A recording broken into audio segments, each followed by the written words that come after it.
Hola, bienvenidos a un nuevo episodio de Entre Cucas. Hoy, como siempre, estoy acompañada de mis queridas cucas, Aleja y Sarita. ¿Cómo están? Muy bien, ¿cómo estás tú? Excelente. Estamos también acompañadas, súper bien acompañadas, con el doctor Andrés Rosado. ¿Cómo estás, Andrés?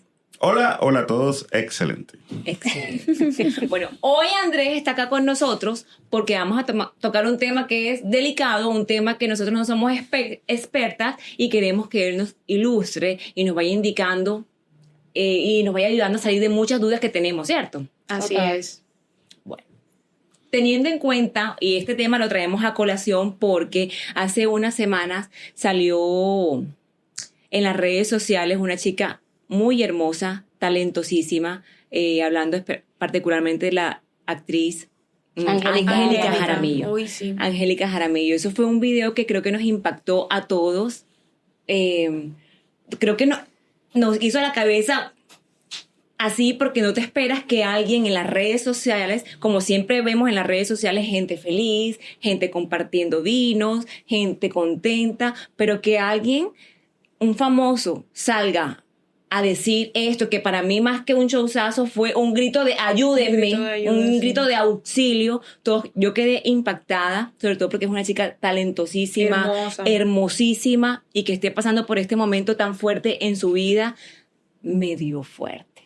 Sí, o sea, yo quedé impactada, porque uno la veía a ella, no la veía a ella de protagonista, si no estoy mal, ella salió en protagonista, el mejor protagonista, por cierto, y de pronto verla en ese estado, uno la veía ya como tan centrada que después de haber salido del reality show era como una mujer más familiar, más comerciante, o sea, supuestamente había hecho un buen camino a través de esa fama que adquirió de protagonista, y de pronto de la nada verla así, que estaba hasta hablando como un poco enredado, no se le entendía bien lo que decía, ¿sabes? Sí, a mí me causó curiosidad porque primero, eso es, yo no entendía qué estaba pasando, qué decía, veo que la persona le dice como que está grabando, y uno se queda como hasta el final y ver ese tema de esa adicción donde uno dice, pobrecita.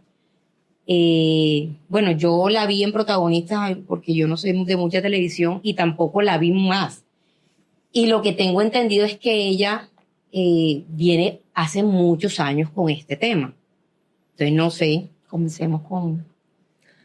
Bueno, Andrés, háblanos específicamente de ese tema de las adicciones y cómo nos están afectando ahora en la sociedad. Bueno, el tema de las adicciones que se vuelve común o se vuelve un boom, digamos, con estas noticias, porque nos impacta cuando precisamente hay una persona con fama o que tiene esta manera, de alguna manera, de acceder más que todo a los medios. Nos tenemos que conllevar primero es en qué punto los primeros procesos llamados de experimentación social nos pueden conllevar a un proceso de consumo. ¿Por qué? El primer inicio de todo esto es que normalmente, como hemos intentado normalizar el alcohol, la nicotina, últimamente el cannabis, entonces también tenemos que tener en cuenta que otros tipos de sustancias, así sean, no sean o todavía estén en el ámbito ilegal, nos puede conllevar a que nuestras vulnerabilidades nos permitan continuar en un proceso que puede terminar llamándose adicción o farmacodependencia. Ese es el famoso... estoy probando y mucha gente se queda en la prueba. Mucha gente se queda en que, no, un amigo me ofreció, y seguramente en algún momento a ella le ofrecieron, y no todos los organismos son iguales, porque yo me puedo quedar pegada. Yo no sé a qué mi organismo está propenso a ser adicta, ¿cierto? Entonces, en ese, voy a probar, no pasa nada, vea, téngale miedo a la droga. Téngale miedo a la droga, porque mucha gente, de pronto ella se quedó en voy a probar y más nunca pudo salir. A mí me llama mucho la atención algo que tú dices, y es el tema social. ¿Qué pasa? A nosotros, las mamás y los papás, nos dicen, tus hijos tú los crías para la sociedad. Tú les das unas bases para la sociedad. Pero cuando tú lanzas a tu hijo a la sociedad y tú le dices esto es malo, esto es malo, esto es malo, esto es malo, pero la misma sociedad te está diciendo puedes consumirlo. El alcohol para mí el alcohol es una droga, pero a ti te dicen el alcohol es nocivo para la salud, pero puedes consumirlo. Es algo social. Si te reúnes con tus amigos, si vas a comer, tienes que tener alcohol. ¿Sí me entiendes? En algunas partes el cannabis está legalizado. Entonces, esa contradicción que nosotros tenemos de choque de lo que hacemos nosotros los padres con la sociedad, ¿cómo afecta en la toma de decisiones de las personas o de los hijos de uno? Sí, ahora que mencionas. En la música, o sea, tú estás escuchando la música y el 90%, si no es droga. sexo, es droga. Y te hacen el ruido del consumo, te mencionan todas las drogas, te dicen, o sea. Sí, ahora que mencionas eso, en el medio en el que ella se mueve es muy fuerte de paso, porque se consume bastante drogas, se toma bastante alcohol. Sí, nos pasa a nosotros, de pronto cuento como experiencia personal, me pasa que yo no tomo, a mí no me gusta beber, tomo a veces como unos drinks sociales, como dicen por ahí, y no me gusta consumir drogas. Pero muchas veces he estado en ambientes en donde hay personas famosas y me han dicho como que toma, fuma, consume para que seas parte de nosotros.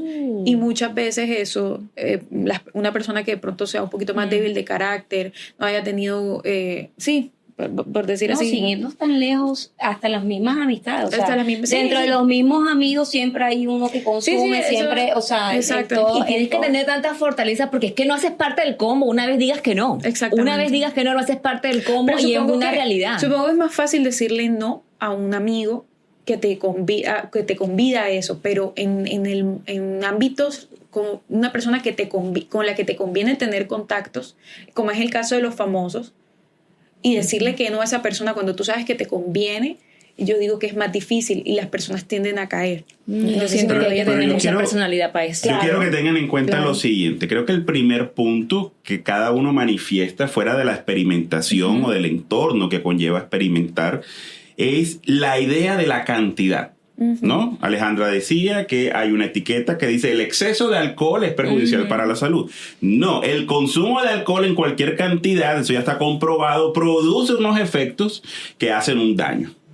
El consumo, no si consumo más cigarrillos o menos cigarrillos. El consumir cigarrillo vapor, que está más de moda que el mismo cigarrillo como tal, conlleva unos procesos dañinos. Y así con todo. Porque es que a veces confundimos la intoxicación con estar vuelto nada. Exacto. Entonces, cuando estoy borracho, cuando me fumo 20 cajas, cuando estoy tirado en el piso, no. El consumo de por sí ya está conllevando unos daños.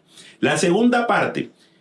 La situación de carácter es muy complicada porque ustedes lo acaban de decir. La presión social hace que todos nosotros queramos ser parte de algo. Así si es. soy médico, quisiera obviamente estar en un gremio. Si estoy en quiero ser bailarín o quiero pertenecer a algo, pues normalmente tengo que estar metido dentro del proceso grupal. Pero la tercera parte principalmente tiene que ver con si esta es una situación de voluntad o una situación de carácter. Porque si tú haces un proceso de experimentación, vas a sentir una sensación. Te va a gustar. Cuando estamos hablando además de parte laboral o de situaciones estresantes, el ser humano todo lo que produzca un placer o conlleva modular ese estrés le va a quedar gustando. El ejemplo clásico de lo que tú acabas de mencionar como drink social, por ejemplo, tiene que ver cuánta gente en nuestra ciudad, Barranquilla, por ejemplo, espera el jueves y el viernes. ¿Y para qué lo espera? Para irse a beber. Pero cuando tú les preguntas qué hace que usted quiera llevar a consumo, lo primero que te dicen es para desestresarme de la semana tan larga que he tenido. Eso pasa estudiantilmente, eso pasa laboralmente, eso pasa familiarmente. Tenemos la idea del consumo como un desestresante. Y lo que sucede nuevamente es que ninguno de nosotros puede jugar, y es lo que le digo siempre, a la ruleta rusa, porque tú no sabes qué tan susceptible puedes hacer que conlleves a que la repetición del mismo. Por eso siempre hay algo que es muy controversial, que yo digo en todos los podcasts o en las entrevistas que tengo. Alguna cree que estos consumos que tenemos ocasionales no hacen parte de un proceso de dependencia. Es decir, cuando siempre estoy como a la expectativa de esperar un fin de semana para socializar a través de sustancias, estoy de acuerdo que el alcohol y la nicotina tenemos que verlo así. ¿No será que estamos en un proceso adictivo? Sí, Total. claro que influye. Yo creo que sí. Yo creo que sí. Por ejemplo, yo estaba conversando ahorita de que yo tengo como un chip. Inicia mi día de semana, mi día laboral, y yo me saco el chip del dulce. Ujú. Pero llega el viernes y yo tengo que empezar a consumir dulce. Me pasa. Entonces yo digo que también el azúcar también es una droga Sí. y es supremamente adictiva. No sé en qué nivel sería tan malo como una droga como la marihuana, como ese tipo de drogas, pero considero que también estoy en un proceso adictivo con la azúcar. Pero sí influye porque sí tiene mucho que ver, porque me pasa exactamente lo mismo, y por pensar que es dulce y no es alcohol y no es droga, Está bien. uno dice, ay no, pero es pequeño, pero es igual de adictivo. Pero tengo amigas que precisamente eso que acabas de decir, semanas de estudios largas o de trabajos largas, y quieren el fin de semana y quieren la fiesta, entonces están acostumbradas que todos los fines de semana tienen fiesta y lo ven como que bueno, esto es sano porque me estoy desestresando, pero lo que no saben es que se están acostumbrando a ese ritmo de vida y por lo tanto se están acostumbrando a beber todos esos fines de semana. Cuando se vengan a dar cuenta, y les ha pasado, un fin de semana que pronto no tengan dinero para rumbear o... Se desesperan. Exacto, se desesperan.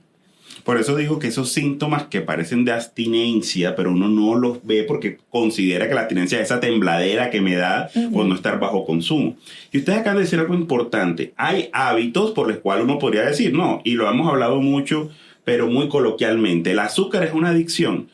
Ojo, cuando nosotros hablamos de sustancias desde el punto de vista de consumo o desde el punto de vista farmacodependencia, el azúcar no entra en ese tema por algo muy peculiar, porque no hay accidentes por azúcar. Es decir, no es que me comí un pudín de chocolate, me fui a manejar y eso me está deteriorando alguna cuestión cognitiva y me voy a estrellar. Bueno, Claro, estamos claro. hablando del daño a tu cuerpo. Bueno, yo estaba No, hablando del de daño acuerdo, al cuerpo. pero lo que voy es en el sentido de que cuando tú explicabas un poco si las sustancias legales o ilegales, y además entre ellas podemos coger la cafeína, ¿no? Que también es un hábito, Yo soy adicta. podemos coger las ¿cómo se llaman? Las energizantes, etcétera, etcétera. Los han sacado en no colocarlos dentro de la tabla adictiva bajo el sentido puramente de que no produce un daño social. ¿Sí me explico? Y no produce un daño en el entorno. Claro que puede producir un daño orgánico por el exceso y conllevar un posible proceso de prediabético, síndromes metabólicos y demás, pero no afecta normalmente desde el punto de vista tuyo completamente ni siquiera el entorno como tal, ni conlleva conductas delictivas o de violencia. Entonces, esa es como la definición de la Organización de Naciones Unidas cuando ingresan a las sustancias dentro del conflicto. Vio. La pregunta mía es, basado en eso, por ejemplo, hay personas que consumen marihuana para estar relajados. Hay personas, o sea, ¿para qué la persona ya después de que prueba busca la droga? Porque dicen, no, o sea, tú ves como esos hippies filosóficos, no sé qué, buscan la marihuana para estar en el pensamiento, relajado. Hay unos que buscan el tuxi como para estar más eufóricos. Entonces, como ese es, o por qué nosotros buscamos estar en ese estado. Lo que pasa es que el ser humano de por sí necesita el estrés para sobrevivir. Sin estrés no vivimos, porque el estrés agudo o el estrés positivo hace que el cuerpo se fortalezca. Ese cuento de lo que no nos mata nos hace más fuertes es algo parecido. Pero lo segundo es que la sensación relajante de la sustancia hace que precisamente haya un efecto que llamamos psicológico. Pero realmente ese efecto psicológico está dado por un cambio interno. ¿Por qué cuando convertimos el proceso de hábito o en adicción continuamente? Porque hay una neuroadaptación o hay una organicidad que se adapta precisamente a mantener ese tipo de sensaciones. Entonces, por eso es que normalmente se da. Ahora bien, yo le hago una pregunta a todos, principalmente, ¿por qué si las sustancias nos parecen bien después de los 18, 21, 25, porque se supone que de mayor de edad ya como que abre y experimenta, aventúrate y todo ese cuento, ¿por qué no hacemos lo mismo a nivel infantil? O sea, ¿por qué no le damos cigarrillo a los niños? ¿Por qué no le damos alcohol a los niños? ¿Por qué ahí sí prevenimos tanto? O sea, ¿qué es lo que hace que el concepto de malo cambie con la edad? O lo peligroso cambie con la edad. Porque entonces, es lo donde yo digo. Yo siento que yo siento que tenemos un concepto de que yo siento que es el momento más peligroso, que es cuando decimos, yo esto ya lo podré controlar y simplemente voy a probar. Y ahí es cuando se vuelve peligroso porque tú no sabes cuál es de pronto tu tu predisposición con este tema y no sabes si vas a poderlo controlar, si te va a gustar demasiado, si no vas a poder salir, y es una cosa sumamente peligrosa y que muchos lo hicimos y nos colocamos, como tú dices, la ruleta rusa porque no sabes qué va a pasar. Sí, que de pronto creemos que porque somos adultos Vamos a poder tener, controlar. ya al fin vamos a tener esa madurez, y en realidad... Pero miren que el primer engaño mental es lo que ustedes acaban de decir. Porque cuando tú le preguntas a una persona en adicción, lo primero que cuando te está diciendo estoy en tratamiento, ya déjeme salir, ya no necesito continuar esto, yo sé que puedo solo, es la idea del control. Entonces es cierto que creer que la mayoría de edad nos produce ser más controlables en un caso específico como el que estamos hablando de sustancias, pues es una falacia.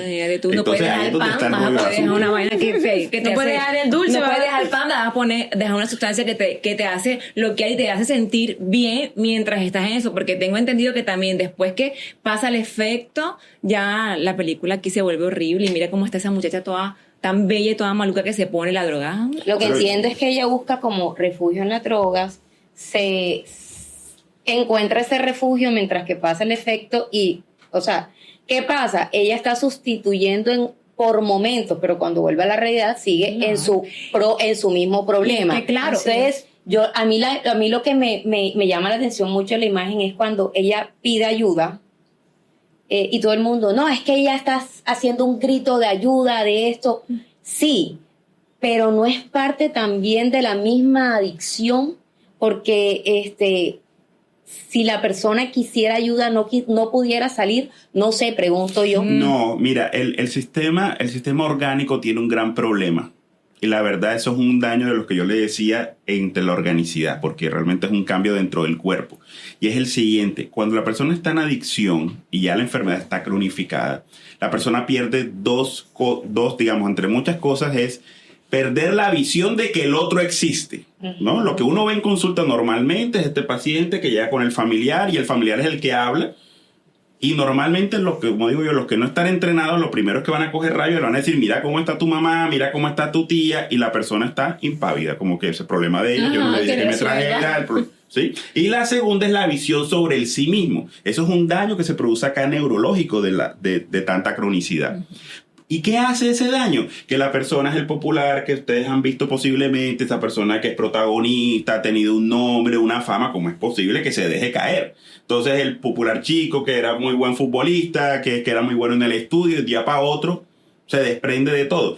Lo que sucede además es que entre la individualidad, como acabamos de decir, si alguno de nosotros en este momento hiciera prueba de sustancia, más allá de quedarse pegado o no, la segunda parte es quién es más rápido para caer. Exacto. ¿Sí me explico? Porque entonces a lo mejor tú caes al primer día, tú caes al año, tú caes a los 5 años, yo caigo a los 20 años. Pero hay un tema que yo nunca dejo afuera. Porque es que el ser humano es egoísta para sus placeres. Pero hay algo que se nos olvida normalmente. Posiblemente tu consumo, al producir ese cambio interno orgánico, adivinen qué va a pasar. Todos vamos a tener descendencia. Y todo lo que nosotros dañemos internamente se va a tener que transmitir tarde o temprano a la descendencia, es decir, a los hijos o a los nietos. Eso es ley biológica y por eso es que yo lucho mucho con este tema, porque vuelvo y repito, mi placer, sí, yo entiendo el cuento, mi cuerpo y todo ese tipo de cosas, pero mi placer, mi cuerpo, también hay que recordar que trae una descendencia, sea hombre o mujer. Yo sé que si habrá la lucha de que los hombres no parimos, pero hacemos parte del ADN y hacemos parte del cromosoma. Entonces eso hay que tenerlo en cuenta. No solo uno, sino quién viene. O sea, que si hay predisposición genética entonces para que aumenten el riesgo de que una persona pueda llegar a desarrollar una adicción. Y lo que pasa es que, por eso digo, jugar a la ruleta es complicado, porque entonces uno se agarra normalmente de la creencia de ver a otros bajo consumo y pensar que están bien. Entonces, vuelvo y repito, posiblemente mi sistema, entre comillas, aguantó. Pero ¿y el que viene? O sea, ustedes no se han dado cuenta que en medicina, como yo a veces le digo a mis estudiantes, pasan ustedes por el servicio de medicina interna. Cuando uno estudiaba, uno veía puras señores de 70, 80 años o la unidad de cuidados intensivos lleno de personas mayores. ¿No se han dado cuenta que últimamente uno pasa y ve el de 30, 35 con infartos, con síndromes metabólicos, con diabetes y una serie de cosas? Lo mismo ha pasado con las sustancias. A medida que hemos venido suponiendo de que podemos tolerar y podemos socialmente tener más aceptación por las libertades que podemos tener, entonces ahí se vuelve un lío porque tenemos muchas más patologías actualmente. Ve, Andrés, y cada vez sale una droga nueva. Todos los días. Todos los días sale una droga nueva y la gente cada vez se vuelve más adicta. O sea, ay, casi disparato esto. O sea, yo por lo menos siento que Alejandra y yo, por lo menos yo vengo de una casa donde mi mamá me hizo cogerle miedo a las drogas. Porque me habló desde chiquitica, taca, ta, taca, ta, taca, ta. Y te digo que dejé de ser parte de combos por decir no a las drogas. Y combos que yo decía, huepucha, yo quiero rumbear con esa gente, porque yo antes estaba en un combo y decía, huepucha, yo quiero. Pero una vez que me fui a esa rumba, eso era rumba, ron, pelo y meque. Y yo decía, ay, no, yo no puedo con esto. Entonces yo decidí no hacer parte del combo. Pero fue una decisión, Claro, un criterio carácter. propio de una culicagada de 18 años en un ambiente de rumba, ron. Y esto era una cosa loca. Y dije que no. Porque hoy en día todo, o sea, yo siento que los artistas, eso es lo que muestran, eso es lo que están influenciando en los jóvenes, porque como dice Aleja, las canciones hablan de esto, vemos artistas famosos, no los vieron drogados por aquí, y eso es lo que están influenciando pues esa gente que tiene el control de las redes sociales. Lo que pasa es que cuando los artistas utilizan el sexo y las drogas como un medio a nivel de la comunicación, recuerden qué hay detrás de toda la imagen. Entonces, cuando tú ves un Lamborghini, cuando ves una cadena de oro, cuando ves la gorra al revés, cuando ves una camiseta de Nueva York, etcétera, etcétera, Exacto. no es que te están vendiendo nada más el sexo y la droga, lo que te están vendiendo es con este estilo de vida, Lujo, mira que puedes tener un lujo. O sea, Total. te venden una fantasía. Sí. Yo les digo, uno que ha tenido pacientes desde el estrato 999 hasta el estrato 0, es la misma problemática. El del 999 tiene la misma problemática como padre, madre o hijo de cualquier estrato social, porque al final se termina alejando. O sea, al final terminan deteriorándose. Pregúntense cómo es vivir con una persona en adicción. O sea, es un tema bien Sí, complicado. Sí, o sea, por ejemplo, yo crecí en un ambiente en donde había adicciones. Ujú. Y es precisamente ver ese ambiente que era nocivo, que veía cosas que no me gustaban, es la razón por la que yo no decidí, por más que Alejarte de eso. sí, por más que se me presentaran oportunidades, volviendo al tema de pronto que toqué en un principio que se relaciona con lo que dijiste, personas exitosas, pero que consumen y quieren que tú lo hagas con ellos. Y yo me he negado muchas veces a eso porque sé lo que es vivir en un ambiente. Y ojalá siempre lo hagan hacer, tú estás muy joven. Sí, sí, no, nada que y yo siento que la gente también vive en un mundo de estrés hoy en día, que el refugio y la salida es la fácil, pero resulta que cuando el efecto pasa, el problema sigue ahí. Exactamente. Volvemos ahorita. La siguiente pregunta ¿es posible, por ejemplo, esta chica que está pidiendo ayuda, es posible que ella en algún momento se pueda recuperar por completo? Bueno, lo que sucede es lo siguiente. Cuando las personas entran en rehabilitación, la mala noticia es que lo que llamamos recuperación no se va a dar. Pero para que no me malentiendan, como les expliqué al principio, el organismo se neuroadapta o se adapta de tal manera que la sensación, que es lo que pasa con las recaídas de personas que han intentado dejarlo y a veces después de mucho tiempo vuelven y otra vez se mantienen y dicen que es peor todavía la recaída, otra cosa, es que el sistema siempre va a permanecer. Lo que hacemos nosotros es descubrir primero, y lo más importante, cuál es ese factor estresante que hace que la persona necesitara la sensación para poder mantenerse en el consumo, es decir, la parte psicológica. Y la segunda es que empieza a tener control del impulso. Porque muchas veces la dependencia es un proceso automatizado, como lo que les decía ahorita. Socialmente posiblemente no nos hemos dado cuenta que la espera de jueves y viernes ya es una automatización de un deseo, que no estamos hablando de una adicción, pero sí de un abuso. O sea, que lo puede manejar, mas no sale. Sí, es un manejo de control. Es decir, estoy en el entorno, está la sustancia, me puedo mantener ahí, pero puedo empezar a decir que no. O definitivamente trato de salir de los entornos, pero normalmente en recuperación nunca decimos que se abran, porque tendrían que salirse de todos sus conceptos sociales. Entonces, porque recordemos, por ejemplo, que la familia puede estar bajo consumos Sí. sociales, los entornos pueden estar bajo consumos sociales, pero tú haces parte de la El vida. entorno de- Y en un claro, entorno que sí. está tan lleno en cualquier lugar del mundo de tantas adicciones, es mejor tratar de aprender a dejar a Así un que lado y decir un no, que prácticamente definir simplemente Sí, el hecho porque de... imagínate una persona que, por ejemplo, sea alcohólica y Ujú. logró de pronto rehabilitarse en todas las fiestas, en todas las reuniones. Imagínate, no vamos a asistir a fiestas de Navidad Los porque todo el mundo quinceañeros, la está. familia. Hay que aprender a decir que no. Ustedes a la familia, cuando sucede esto, porque obviamente no solamente le afecta a la persona que consume, sino a su entorno Sí. familiar, porque la familia tiene que apoyar, porque la familia le duele ver a la persona así, porque cargamos con ese peso de la adicción del adicto. Ujú. Ustedes le dicen, son sinceros con las personas y les dicen, bueno, esta persona definitivamente pues no va a salir, pero va a poder controlar o manejar la adicción de alguna manera.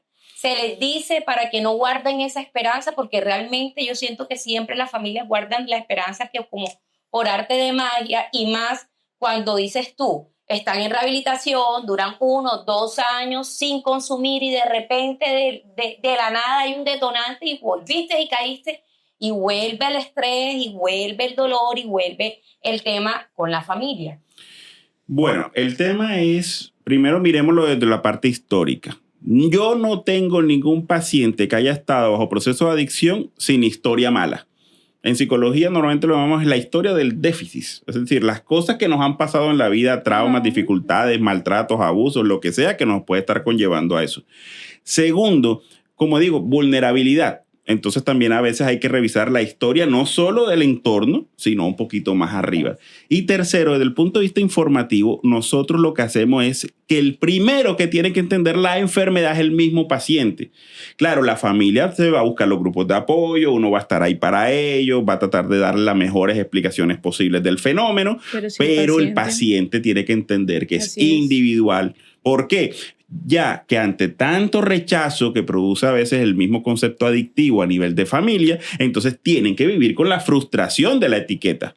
O sea, a veces creemos decir a la familia, La hombre, ya no le presión. digan más que es adicto, y díganle que ya no es más enfermo, díganle que ya... Pero los resentimientos, una cosa del ser humano que son muy complicadas de tratar de limpiar. Entonces, ellos tienen que prepararse para que una sociedad o un entorno donde estén, posiblemente vas a estar bajo señalamiento. Pero es que lo que pasa es que la conducta lo que hace es que me vuelvo a estresar porque me vuelven a hacer la señal y salgo corriendo a buscar el desestresante Encasillar. para evitar nuevamente el dolor que tengo. Entonces, es un componente bastante variado. Doctor, por ejemplo, yo tengo la mamá de una amiga es alcohólica, pero la mamá es consciente de que es alcohólica y quiere dejarlo. Sin embargo, ella siempre tiene recaídas. ¿Qué pasa? Ella adquiere el alcoholismo es porque su esposo era alcohólico y fallece y ella sigue con, o sea, como para recordarlo, bebe. En estos casos, o sea, la mamá quiere dejar de ser alcohólica. ¿Qué puede hacer? Es consciente, pero siempre recae. Lastimosamente, el alcoholismo es lo más cercano a la depresión. Sí. ¿Por qué? Porque el alcohol es una sustancia depresiva. Nosotros lo vemos como eufórico, porque al principio lo que hace es una inhibición y por eso es que el que no habla, habla, el que no baila, baila. O sea, se desinhibe la persona. Es un proceso orgánico del cerebro. O se ponen coquetos. Pero al final... Cuando la intoxicación sigue avanzando, normalmente termina en procesos depresivos. Por eso decía de que no hay historia bonita detrás de las adicciones. Nunca la hay. Siempre hay algo que uno haya que lleva a que la persona se mantenga desde la parte psicológica, pero también desde la parte orgánica. ¿Y qué puede hacer si es consciente, quiere dejarlo, pero siente que la adicción es más fuerte? El componente impulsivo, digamos, es manejado siempre y cuando, como tú dices, realmente existe el proceso de conciencia para poder detectar qué es lo que me está conllevando. Vamos a suponer que fuera el duelo, ¿no? Es que mi esposo se fue, entonces es un duelo que tú conoces perfectamente, que se llama el duelo patológico y que tiene que tener un manejo sobre el mismo. Es que hay una cosa que a veces uno cree en las adicciones que hacemos los psiquiatras principalmente, que creemos que lo que vamos a manejar es que no consumas.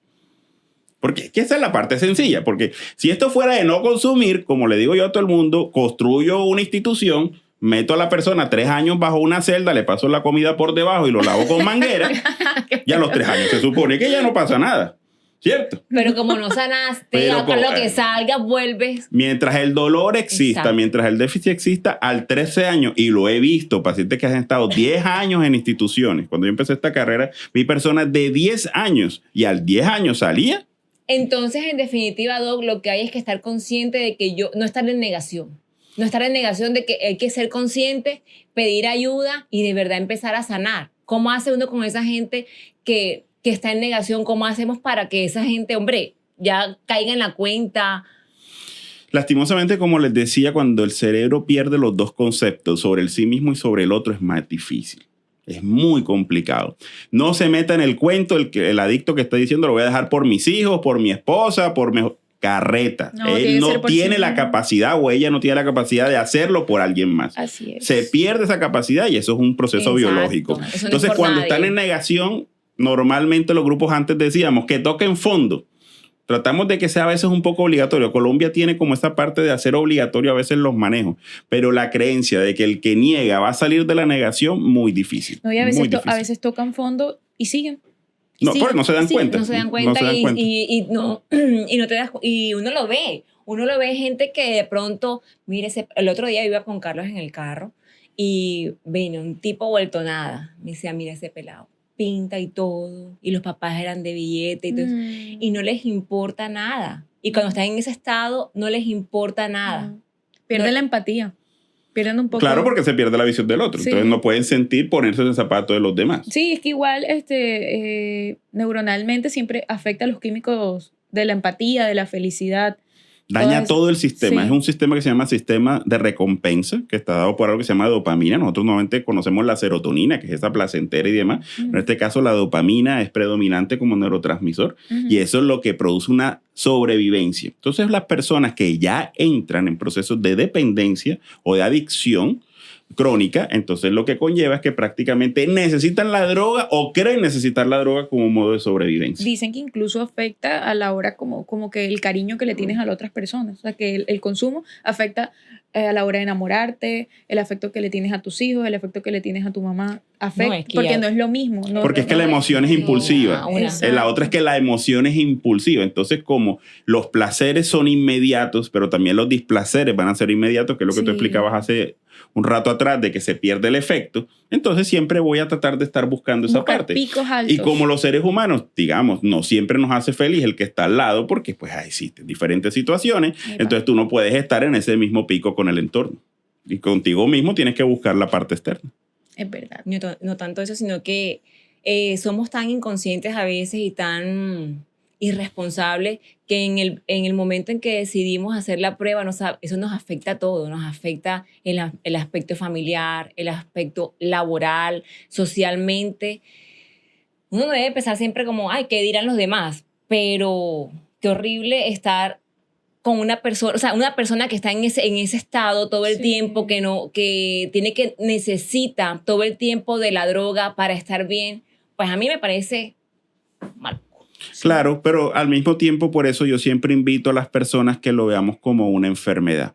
Y como una enfermedad también bajo el punto de que a veces quisiéramos, y es una de las críticas lastimosamente que se da en la parte médica y de psiquiatría, es que quiero que revisen lo siguiente. Usted puede ir al médico internista por una hipertensión o una diabetes y posiblemente le da coma diabético o le da un accidente cerebrovascular porque la cronicidad o el daño del sistema a veces es tan grande de que las personas pueden definitivamente por más tratamiento no salir o que les pasen otro tipo de cosas adyacentes a la enfermedad, porque muchas veces creemos eso. No, es que ya en psiquiatría es infalible, pero la medicina en realidad tiene muchos huecos y muchos otros tipos de terapias alternativas o no convencionales también tienen los mismos huecos, porque lo primero es lo que acaban de decir, cómo crear la conciencia, y lo segundo es cómo hacer que el impulso no conlleve a la recaída, y esa es la parte complicada de todo este Nosotros tema. que somos papás nuevos, por lo menos yo soy mamá nueva, estamos con unos adolescentes. ¿Qué hace uno? Por ejemplo, mi mamá me metió miedo. Mi mamá me metió miedo y mira cómo te vas a poner y mira esto. ¿Cómo hace uno con esta gente que está tan chiquitica, que tiene tanta información, tanta sobreestimulación, con tantas redes sociales? Uno trata de enseñar cosas en casa, pero definitivamente vas al colegio donde te cuentan unas historias que tú dices, Tu influencer favorito. Es que el influencer favorito, yo los veo, hablan de drogas, hablan de cuando me fumo un porro, cuando tomamos, cuando nos enrumbamos, cuando...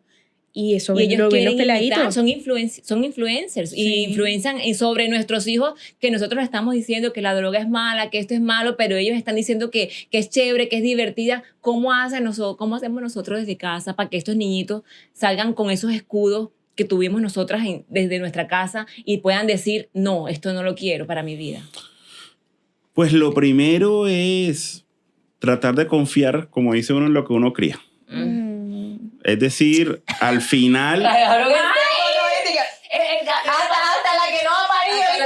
Sí. Claro, porque... Ay, no me lo diga, doctor. Claro, porque Sí. al final el entorno puede ser más fuerte Sí. que el entorno interno. Entonces, también hay que entender que los hijos tienen unas responsabilidades sobre sus decisiones. Oh my God. Uno realiza el mejor proceso posible, pero ellos también tendrán que tomar sus mejores decisiones posibles. Es totalmente cierto. En los colegios, por ejemplo, yo lo veo a cada rato, está lleno de vapor principalmente. Sí. Pero cuando veo, hay una cosa que a mí me encanta de los colegios. No sé si ustedes van a los bazares. Ajá. Entonces la parte chévere de los bazares es, por el lado izquierdo, el pocotón de papás reunidos, ¿con qué en la mano? Con Correcto. cerveza.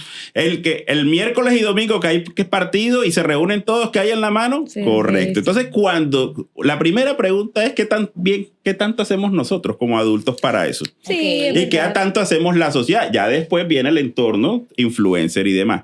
Pero realmente yo lo que veo con los adolescentes es darle las oportunidades que ellos tomen la mejor decisión posible, pero también darles la responsabilidad de las decisiones que tomen. Bueno, en psicología, una vez, y me pareció muy fuerte, pero es muy real. Entonces, por eso hago como que, porque es así y toca como aceptarlo, que uno tiene que entender cuando tiene hijos, todavía no tengo, pero que los hijos son de la vida. Y uno como que cuando tiene a sus hijos siente eso, mío, mío, mío, pero tu hijo... Es como ser padre y ser madre es como el acto más generoso que puede existir porque tú lo alimentas, lo crías, lo cuidas, le das estudios para que al final esa persona se vaya y haga su vida y tome sus propias decisiones. Entonces sí, lo que tú dices es cierto, es confiar en la crianza. Sí, es chévere decirlo así, pero realmente hay decisiones que toman nuestros hijos que a la final, o sea, Claro. no es la decisión de me voy de casa, no quiero estudiar, me voy de mochilero, o sea, no es esa decisión. Claro. Que a la final, Te afecta. de pronto tú dices, no es lo que yo quiero para ti, pero es lo que te hace feliz, hágale. ¿Sí me entiendes? Pero no es Pero tan es que fácil. una decisión de que te vuelves un adicto a algo, a la final la responsabilidad también viene de uno, porque uno papá no va, olvídate que va a dejar No, sola a sí, su claro. hijo. Es más, te voy a decir, una adicción daña familias. Sí. Y aparte, por ejemplo, esos hermanos que de pronto tienen esa, ¿cómo se dice eso? Como ese resentimiento con el padre, porque nunca le prestó atención, porque se enfocaron en el hijo problema y dejé a un lado a porque este es el bueno, este no le va a pasar nada, este está bien. ¿Sí me entiendes? Entonces es Sí, se difícil, afecta. como que, ay no, es tu decisión. Claro. O sea, Pero es que el problema del mundo Porque en qué momento nosotros nos dicen, bueno, hasta aquí lucha por tu hijo porque ya es caso perdido. Sí, claro, por eso digo.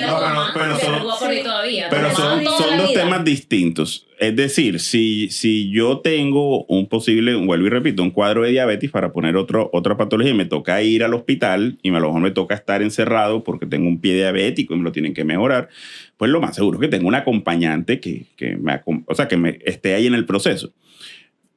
¿Qué es lo que pasa en adicciones? ¿Por qué adicción es tan fuerte a diferencia de otras patologías? Por lo que tú acabas de mencionar, que lo hemos referido varias veces. Ojalá ese otro se diera cuenta. Ojalá el dolor de la madre o el padre hicieran que salieran. Así Pero es que Arreta, los adictos no salen por el dolor del otro, ni siquiera a veces por su propio dolor. Eso no lo va a dejar de sentir. No, ahora voy a la segunda. segunda parte. Por eso el proceso más difícil que existe dentro del tratamiento de adicción, cuando hablas de familia, es la codependencia. Es decir, cómo yo, para no perder a mi familiar, mantengo también la conducta adictiva. Pero es que en el mundo del inconsciente y de los pensamientos automáticos, realmente uno no se da cuenta. Por ejemplo, el carretazo de que los padres amamos a todos los hijos por igual. ¿Sí? Claro que uno ama a los hijos por igual, pero No, lo que no creo que uno sea ama así. es a cada hijo por lo que cada hijo tiene. Ah. Porque como digo yo, si a mí me gusta el fútbol y al otro le gusta el ballet, y se supone que yo soy el más, no sé, futbolista del mundo, pues ¿con quién me voy a sentar más? Pero porque No, ya voy. Afinidad. Espérate, pero entonces a lo que voy es, la otra, como tú dijiste, miércoles, la pelea entre hermanos, porque posiblemente tienen inconscientemente que se ama más a uno que al otro. Oye, pero tiene un sentido de que a lo mejor al que hace ballet no le voy a prestar, entre comillas, tanta atención. No es un problema de amor, es un problema, como tú acabas de decir, de afinidad. Así Entonces, es. a lo que voy es que las historias, por eso decía, las historias de déficit y demás, es donde tenemos que sacar todo el ámbito del sistema para ver qué es lo que está pasando. Pero obviamente lo que ustedes dicen es cierto, el fenómeno de codependencia en que no se zafa la persona del hijo, la hija o el familiar, es un fenómeno que también hace parte de la enfermedad. ¿Y en qué momento entran ustedes como médicos, como psiquiatras a decir, hey, o sea, ya esto es un caso perdido, tú también sana, porque es que la familia tiene que sanar completamente, o sea, que no es solamente un afectado, no es solamente una persona que está afectada, porque sí, vuelvo y digo, es muy bonito hablar y decir cuando uno está, gracias a Dios, en estos momentos no hay nada, y espero, y toco... Hueso de vieja, que no pase, encontraba la madera, que esto no pase en mi hogar, pero, o sea, ¿cómo tú le haces entender también a un papá de que esas expectativas las quiten? Porque yo creo que todo papá está bajo una expectativa, y más si en o sea, entras en el juego de estoy limpio 3 meses, y ya tú crees que, porque los papás vienen, crees que ya lo logramos, salimos, volviste y caíste, Claro. y así pasa el tiempo, Sí, pero por en ese ejemplo, tiempo tú estás dejando que la vida de otros corran, te estás perdiendo también la vida de otros, porque los hogares no solamente son de un hijo, normalmente son 2 y 3 hijos. Se divorcian los padres porque ya la mamá se enfrasca nada más en el hijo, o de pronto el papá nada más en el hijo. O sea, siempre va a haber como esa ya disfunción, no sé, del hogar como era, porque es una, o sea, te digo, no es... problema, es una no, preocupación de sí, todos. no es me voy de la casa y voy a experimentar con una novia y la novia es una HP, bueno, listo, eso es lo que cogiste, sí. Es una No, canción. entonces... Bueno, o sea, como por ejemplo, vuelvo y repito ahorita que estaba mencionando lo de que debe ser muy difícil, yo no soy mamá, pero debe ser muy, muy difícil tener que aceptar el hecho de que te toca soltar a esa persona, y esa persona tú la amas y no quieres que le hagas daño. De pronto en ese orden de ideas tiene sentido que uno vaya a un acompañamiento psicológico o psiquiatra, como viene siendo... Pero ¿cómo lo manejan? Exacto. No, así, literalmente como tú lo estás diciendo. Es decir, uno trata o sea, medicina o a la salud es una cuestión de pronósticos. Es decir, uno está viendo que no está sucediendo o no se está encontrando el resultado deseado. Lo que pasa es que, vuelvo y repito, para otras ramas de la medicina a veces es más sencillo. Una persona tiene insuficiencia cardíaca, a lo mejor le va a dar un infarto y va a fallecer, y para todo el mundo es como que, bueno, sí, porque ya tiene 80 años, entonces pues así Se van es haciendo la la lógica idea. de la vida. Pero como la adicción no funciona de esa manera, porque puede perpetuarse quién sabe hasta cuánto tiempo, entonces realmente uno sí le dice a la familia. Lo que pasa es que por eso explicaba que el fenómeno de la codependencia es bien enredado. Pero uno siempre trata a la familia diciéndole vayas a los grupos y demás. Yo personalmente es muy raro que trate individuos solos. Yo normalmente Familia, invito a toda todo la el mundo, a que todo el mundo venga a hablarme sobre las sensaciones que tiene alrededor del tema. Bueno, principalmente porque pues una de las ramas que yo hago como terapéutica es que a veces las enfermedades se llaman los chivos expiatorios, es decir, alguien como que se enferma para mover el sistema. O sea, digamos, eso lo hablamos algún día. Pero el tema radica de que sí se hace eso. La que pasa es, los médicos o los terapeutas también entramos a veces en la parte de consejería. Y lo que acaba de decir Sara es cierto. Otra cosa es que entre esa familia un campo terapéutico, individual o incluso de pareja y demás, para entender el fenómeno y tomar una decisión de afuera con el individuo. Pero, o sea, hay muchas partes y hay muchas formas, digamos, de llegar a cada uno. Bueno, a manera de cierre, Doc, ¿cómo podemos nosotros contribuir a una sociedad más consciente y más empática con respecto a las adicciones que están a la mano, mejor dicho? Yo sé que estamos como en una idea de las libertades. Y del dejarlo ser. Del dejar ser y que todo es mi cuerpo y todo, yo puedo hacer con él lo que yo quiera. Lo que pasa es que a veces uno tiene que irse a la base de que esas decisiones que se toman a lo mejor no tienen consecuencias personales, pero sí vulnerabilidades generacionales. Eso por un lado. Y segundo, yo sé que es difícil. Yo sé que es difícil decir que no, pero supuestamente los adultos ya desarrollamos todo un área cerebral para tomar mejores decisiones. No permitamos que la generación que está más cerca de nosotros esté viendo nuestros manejos de las cosas. Porque vuelvo y repito, cuando yo veo en la ciudad de que le decimos a los niños y a los jóvenes no consuman alcohol, pero no pueden esperar un partido, una fiesta o una reunión para sacar las 30 cajas, hay algo que no está funcionando. Cuando veo a los profesores, tanto universitarios como de colegio, en las reuniones de los bazares con un vapor, porque ahora son profesores muy jóvenes normalmente, mi pregunta es, ¿quién eres tú de aquí en adelante cuando ya todos te vieron que si el pelado se lo pillan en el baño del colegio, le vas a dar una razón de, oye, eso no se hace porque es el colegio? O sea, ¿cómo así que dentro del baño es prohibido, pero dentro del bazar no? O cuando te vi en la fiesta en el bar. O sea, es que es las lógicas que estamos manejando. Entonces, yo creo que el concepto es ese. Pensar primero que lo que uno hace con uno mismo puede tener una consecuencia generacional. Y segundo, definitivamente, el uso de sustancias, si tienes un manejo para poder desestresarte, busca la causa de tu estrés. Y hay muchas maneras ahora. Hay meditaciones, hay retiros espirituales, ahora todo el mundo se mete en hielo. Mejor dicho, ahora la gente hace de todo. Sí. ¿Por qué el uso de sustancias tiene que ser la alternativa? Aleja, ¿qué tienes para decir para despedirnos? Bueno, este tema de las adicciones es bastante complicado, pero yo pienso que realmente sí es una ruleta rusa. Aquí jugamos a una ruleta rusa porque, como lo dije desde un principio, tú puedes dar ciertas bases, pero de ahí en adelante, cuando salgan tus hijos a la calle, pues ellos se van a encontrar con un mundo de posibilidades. Exacto. Donde ellos tienen que aprender a decir no. Yo creo que el fortalecer una personalidad es lo que podría ayudar al decir no, cuando una persona tiene una personalidad muy bien formada. Sari, desde tu punto de vista juvenil, tú que estás en esta época que todavía estás en la fiesta, la rumba y la cosa, y los amigos que todavía te ofrecen, ¿qué tienes para decirle de pronto a...?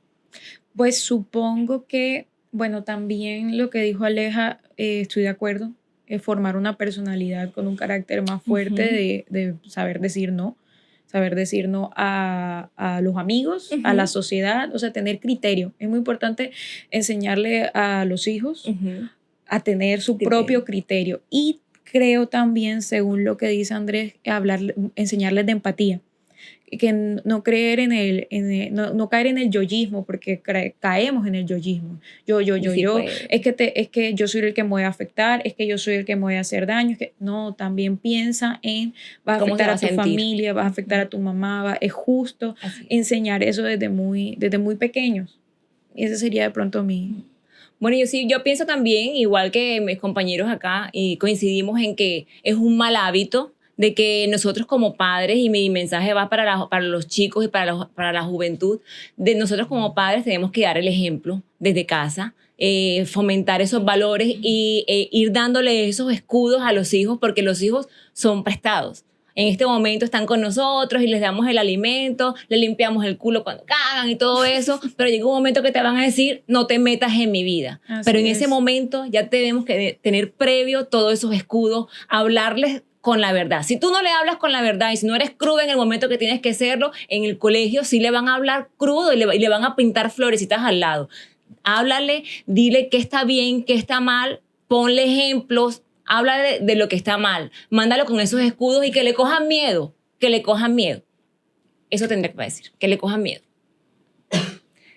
Bueno, me encantó esta charla. Andrés, muchísimas gracias por habernos acompañado. Me encantó esta charla. ¿Qué te pareció? Muy chévere. Súper Espectacular. Me encantó. Recuerden seguirnos en todas nuestras redes sociales como Entre Cucas Podcast. A mí como soy Diana Jiménez 1. A mí como Sarita Fayad, coach. Ella no se lo sabe. Pero lo vamos a poner aquí. Pero aquí está. Aquí Y el doctor abajito. Andrés, tus redes Allá sociales. abajo lo encuentran. Tus redes sociales, Andrés. Y a mí como doctor Andrés Rosado o Andrés Sanamente. Espero verlos en un próximo episodio. Un besito. Bye, bye.